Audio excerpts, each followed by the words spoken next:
అందరికీ నమస్కారం. కున్సత్ శ్రీనివాస్ ఛానల్ స్వాగతం. ఫస్ట్ టైం చూసినప్పుడే సబ్స్క్రైబ్ చేసుకొని బెల్ సింబల్ ప్రెస్ చేయండి. ఈరోజు చాలా ముఖ్యమైనటువంటి విషయం ఏంటంటే, సుప్రీంకోర్టులో పాక్ పౌరులు ఒక పిల్ దాఖలు చేశారు. పిల్ కాదు, పిటిషన్ దాఖలు చేసుకున్నాడు ఒక వ్యక్తే.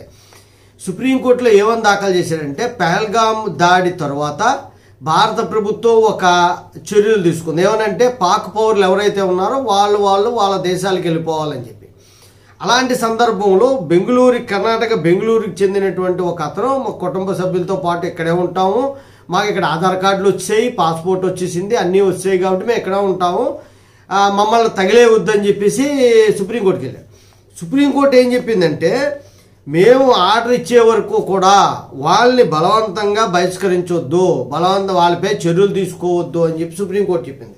అంటే పాక్ పౌరులు వెళ్ళిపోమని భారత ప్రభుత్వం చెప్పినా, భారతదేశం ఇండియా యుద్ధం జరుగుతున్నప్పటికీ కూడా సుప్రీంకోర్టు పాకిస్తాన్ పౌరులకే సపోర్ట్ చేస్తూ మాట్లాడింది.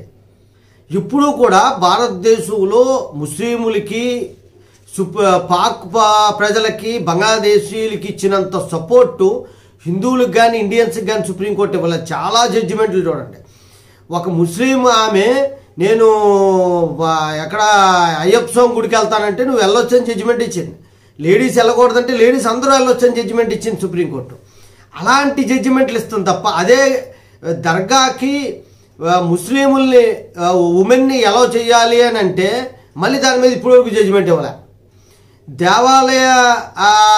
దేవాలయ శాఖని దేవాదాయ శాఖ నుండి తప్పించండి అని చెప్పి 2012లో వెళ్తే 2025లో జడ్జిమెంట్ ఇచ్చింది. అంటే 13 సంవత్సరాల తర్వాత ఏమని ఇచ్చింది? సుప్రీంకోర్టులో కాదు, హైకోర్టులో వేసుకోండి ఈ కేసు అని చెప్పేసి. ఆ ముక్క చెప్పడానికి 13 సంవత్సరాలు తీసుకుంది. ఎందుకో మరి పాక్ ప్రజలన్నా, ముస్లిమ్స్ అన్నా, లేకపోతే రాజ్యాంగం ఎలా రాసుకున్నావా, లేకపోతే సుప్రీంకోర్టు అలా తయారైందా అన్న విషయాన్ని ఇమీడియట్గా రాష్ట్రపతి చర్యలు తీసుకొని వాళ్ళకి కఠిన శిక్షలు పడాలి. మొన్న లంచాలు జడ్జి ఒకడు బయటపడ్డాడు కదా, ఆయన రిజైన్ చేసేస్తే వదిలేకూడదు, ఆయనకి ఇమీడియట్గా ఉరిశిక్ష విధించాలి. వాళ్ళ ఫ్యామిలీ ధనాన్ని అంతా తీసుకొని ప్రభుత్వ పరం చెయ్యాలి.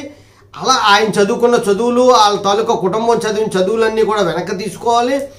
అలాగే చేస్తే రెండోసారి ఇంకో జడ్జి చేయకుండా ఉంటాడో, జడ్జిలు ఎప్పుడైతే శిక్ష పడిందో కింద స్థాయి వాళ్ళందరికీ కూడా భయం ఏర్పడుతుంది. అలా లేకే ఈ దేశం ఇలాగెడుతుంది. జై హింద్, భారత మాతాకి జై.